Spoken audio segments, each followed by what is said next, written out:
स्वागत है आपका आज की चाय पे। तो आपको पता है मैडम ने पचका कर दिया था, बच्चे का नाम पता लग गया था और अब जनाब ने व्लॉग डाला है कुछ कंफर्म्स कि बच्चे का नाम रूहान ही है। अच्छा तो जरा अब मैडम की आवाज में बोल लेते हैं थोड़ा। मैंने बोला था ना मैंने बोला था ना। मतलब क्या है इनके अंधभक्त, क्या है वो जनाब को ये कह रहे थे कि जब तक आप नहीं बोलोगे हम बिलीव नहीं करेंगे। अरे जनाब आपकी ही क्लिप डाली थी बेबी रूहान, बहुत लंबा बोला था आपने।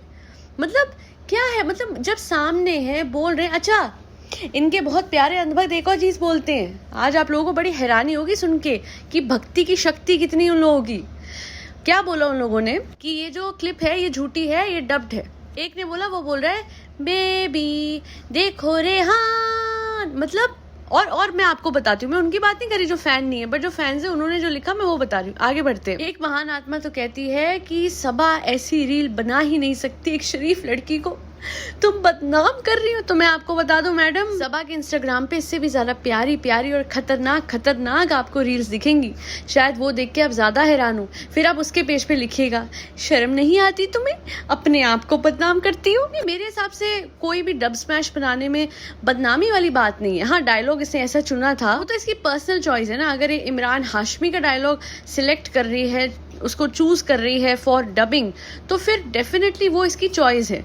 बट जो अपने आप को दिखाती है मैं तो सीधी हूँ, मैं बच्ची हूँ, मैं प्यारी हूँ, तो अगर ये सब बातें ना करती ना तो इसकी इन रीलों से किसी को कोई फर्क नहीं पड़ता। और इससे अपनी इमेज क्या दिखाई, कोई और ये है क्या कुछ और। ये तो जो है सो है, इसका भाई क्या है। बैक टू द पॉइंट जिसे हमने स्टार्ट किया था, रूहान नाम अगर उस बच्चे की माँ जो जनाब की ही मैडम है, इसलिए मैं कह रही हूँ बिकॉज मैडम आपने अपनी वर्थ कितनी खत्म कर दी है। माँ का अपने बच्चे पे इतना भी हक नहीं है कि वो अपने बच्चे, अपनी औलाद का, आप ही कहते हो ना आपने कोख से जन्म दिया है, तो अपने कोख से जनी हुई औलाद का नाम भी आप रिवील नहीं कर सकते। वो वीडियो आपके चैनल पे नहीं आ सकता। गलती से ही सही आ गया था तो क्या बड़ी बात हो गई थी। बट इसे कहते हैं जैसे को तैसा। ये अपनी जिद पे उतरी कई बार अपनी लाइफ में और कई लोगों के सामने अपनी जिद को रखते हुए मैडम आगे बढ़ी है। और आज इन्हें ऐसा, मतलब किस तरीके का नार्सिसिस्ट, बैकवर्ड, एक्सट्रीमली अथॉरिटेटिव और अपने आप को, अपने डिसीजंस को थोपने वाला हस्बैंड मिला है कि फिर कहते हैं ना भगवान ने जो इनको दिया था ना उसकी वर्थ इनको समझ में आ गई होगी। और आप लोगों को भी समझ में आ गया होगा कि मैं क्या समझाने की कोशिश कर रही हूँ। और जो ना समझे वो उनके फैन। समझ आए आपको। चलिए आगे बढ़ते हैं। एक चीज मैं अपने सब्सक्राइबर हैं उनका भी कमेंट ढूंढ के ना यहाँ डाल रही हूँ स्क्रीन पे, जो उन्होंने कहा था कि केक नहीं कटा। अरे केक कटने के साथ होने चाहिए था बच्चे का नेम रिवील। 100% जी, मैं आपकी बात मान गई और जनाब भी आपकी बात मान गए। किसी ने उस दिन कहा भी था कि कितने केक काटते हैं, तो देखिए मैंने अनुमान लगाया है तकरीबन 5480। उसके आगे अगर आप लोगों ने गिना हो तो बता दीजिएगा, मैं इतने ही गिन पाई। उसके बाद मेरी हाथ की गिनती खत्म हो गई। आप मानोगे नहीं, जब ये शुगर का टेस्ट कराते हैं ना तो लोग बोलते हैं कि आपका जो हीमोग्लोबिन है वो शुगर से रिप्लेस हो चुका है। सो इस टाइम पे जो आपकी शुगर है वही आपके रगों में दौड़ रही है, क्योंकि इतना केक तो भैया बड़े से बड़ों को हजम नहीं होगा। और सोने पे सुहागा देखिए, सबके नाम का एक कप केक था। अब बोलेंगे भाई स्पेशल ओकेजन है, हर चीज हर दिन इन लोगों का स्पेशल होता है।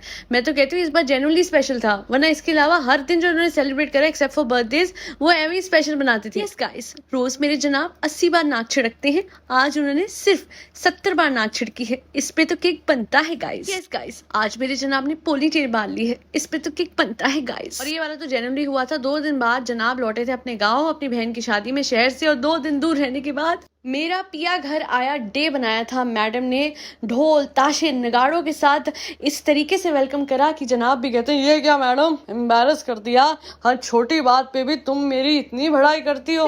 किरण मेरा हेयर स्टाइल कैसा लगा, मैं पूरे बॉबी पिन लगा के आया हूँ लग रहा हूँ ना मैं क्यूट। अब समझ में आया कि शाहरुख खान ने अपनी नई मूवी में पूरे के पूरे बाल क्यों हटवा लिए। जनाब को देखा होगा तो खुद ही दिल कच्चा हो गया होगा और कहा होगा भैया बाल हटा दो। अब जनाब कोई भी स्टाइल कॉपी कर सकता है मेरा, ये वाला नहीं कर पाएगा। वो क्या है ना, बालों से बहुत प्यार है जनाब को अपने, इसलिए बच्चे से भी पहले अपने बालों की बात करते हैं आजकल व्लॉग में। Jokes apart, on a very serious note मैं एक चीज कहूंगी कि अगर इस तरीके का हस्बैंड हो तो सच में दुनिया में किसी भी तरीके के रोस्ट चैनल की जरूरत नहीं होगी। और आज किसी ने एक चीज़ कही थी, देखिए आई एम नॉट श्योर, मुझे ऐसे जनाब लगते नहीं है, क्योंकि जनाब को पता है मैडम पे हाथ उठाया तो मैडम जो है सिट्टी पिट्टी गुल कर देगी। वैसे भी सारी प्रॉपर्टी मैडम के नाम पे है तो इतना तो वो नहीं करेंगे। बट हाँ, मैडम का मुंह जितना उतरा हुआ दिख रहा था, like literally my father just had a glimpse of the vlog जो आज अपलोड किया गया, और उसमें जो मैडम जिस तरीके से, मेरे डैड ने कहा ये बीमार है क्या, ये कैसे दिख रही है, इसकी हालत खराब लग रही है। उन्होंने एक ही चीज ही कही कि इसका 2 दिन में इतना कैसे वेट कम हो गया। तो मुझे लगता है जनाब ने अच्छा खासा कलेश करा है, और आई डोंट नो उनके मुंह पे, मैडम के मुंह पे चोट कहाँ से आई, but I do think that to a great extent बहुत ज़्यादा कॉन्फ्लिक्ट हुआ होगा मैडम का और जनाब का इस चीज़ पे। बिकॉज अगर ऐसा कुछ नहीं होता ना तो मैडम का व्लॉग इस तरीके से नहीं हटता, and that was not required because it did attract a lot of trolling. अगर वो ये चीज़ ना करते और रहने देते, मैं आप लोगों को बताती हूँ, एएम के भी बच्चों के यही हुआ था, फेस रिवील हो गया था तो उसने वो व्लॉग डिलीट नहीं करा, उसने उसके बाद हाँ फटाफट से खुद ही अपने उस पर बच्चे की जो शक्ल है वो रिवील कर दी। तो अगर माँ के चैनल पे कुछ आ रहा है तो I don't think it was a big deal, and अगर आपको ऐसे कुछ स्पेशल का वो करना था तो फिर आप डाल देते, अगले दिन डाल देते, या फिर एटलीस्ट कुछ नहीं तो बेयर मिनिमम आप इतना कर सकते थे कि आप ये जो नेम रिवील है ये व्लॉग डालते मैडम के चैनल पे। अरे मियाँ बीवी ही तो हो, मतलब कोई इक्वालिटी ही नहीं है। Madam, I will just say one thing कि शायद आपकी एक्सेसिव पैम्परिंग ने, आपकी एक्सेसिव स्पेशल जनाब, मेरी जनाब, आज भी बच्चे ज़्यादा जनाब की बात करती हैं, जो आपका डिलीटेड व्लॉग है उसमें दिख ही रहा है। तो इन सब बातों ने ना कहीं जनाब की मेल ईगो को इस हद तक बूस्ट कर दिया है कि now he doesn't respect you, he doesn't respect your existence as a mother of his child. नहीं तो ऐसा कुछ होता नहीं जो पिछले 2 दिनों में हुआ। बहुत व्लॉगर्स देखे हैं मैंने बड़े सारे नार्सिसिस्ट देख लिए इस दौरान, बहुत सारे कंटेंट क्रिएटर्स देख लिए, बट इस तरीके का, वो कहते हैं ना, सन की कंटेंट क्रिएटर नहीं देखा। जनाब, आपको literally you need to introspect yourself, not for us, not for madam, but for your own good, क्योंकि आपको पता नहीं है कि आप क्या कर रहे हो, और भगवान आप जैसे को पीक पे ले जाते हैं और फिर वहां से, मेरा मतलब ये है कि ईगो और अहंकार में जीने वाले आदमी का डाउनफॉल बहुत जल्दी आता है। जितना जल्दी वो ऊंचाइयां छूता है उससे दुगनी तेजी से वो नीचे आता है। तो please stay grounded, please respect your madam who did not respect her own ex, but at this point of time she has done a lot for you. Sorry, मैंने ज़्यादा इंग्लिश बोल दी।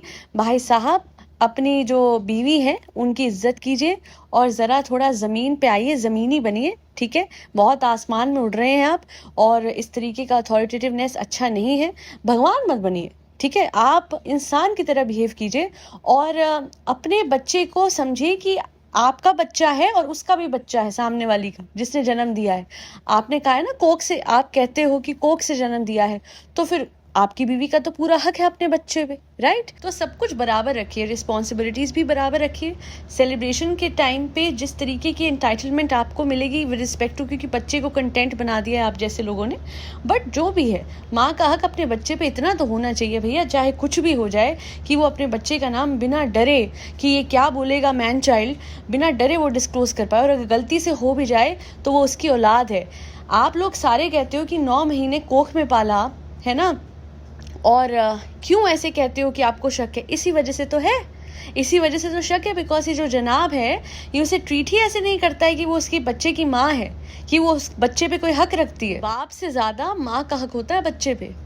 और यहाँ पे तो मैं देख रही हूँ कि सडनली वो जो मैडम थी ना, वो सारे का सारा जनाब ने मैडम की पर्सनैलिटी को खींच लिया है, और जनाब बन गए हैं मैडम 2.0। और मैडम जो बन गई है वो she has lost all her power, all her personality and her position in that family. Starting में फिर भी कुछ था, अब तो बिल्कुल ही चुप रहती है। मेरी सब्सक्राइबर है, उनको मैं बोलूँगी, उन्होंने ही बताया है कि वो जितनी अब मैडम चुप रहती है ऐसे पहले नहीं थी। First use to be a bit, you know, she was bubbly and all, जनाब के ऊपर थोड़ी थोड़ी कहते फिरकी लेना या टांग खींचना, नहीं, now she doesn't do that. और ये हुआ है जब से जनाब ने पावर पकड़ी है in terms of financial stability, टूनी को ज्वाइन करने के बाद। जबकि मैडम ने तो इतने पैसे लुटा दिए, उसके बाद भी जनाब की आज देखा थोड़ा सा काम मिला नहीं और जनाब ने रंग बदल लिए। देख लो मैडम, आपका फैसला आपके लिए कैसा रहा। काश आप अपने पुरानी सेल्फ को बता सकते कि आपका वो डिसीजन कितना गलत था। मैं किस डिसीजन की बात कर रही हूँ वो आप सबको पता है, और जो ना समझे वो उनका फैन। अब तक तो आप लोगों को याद हो जाना चाहिए, ये बहुत टाइम से सुन रहे हो, है ना? हो गया ना याद? तो फिर इसी बात पे आप करो लाइक, शेयर और सब्सक्राइब टू आज की चाय। That be all to like, share and subscribe to आज की चाय। Thank you so much for tuning in to आज की चाय पॉडकास्ट।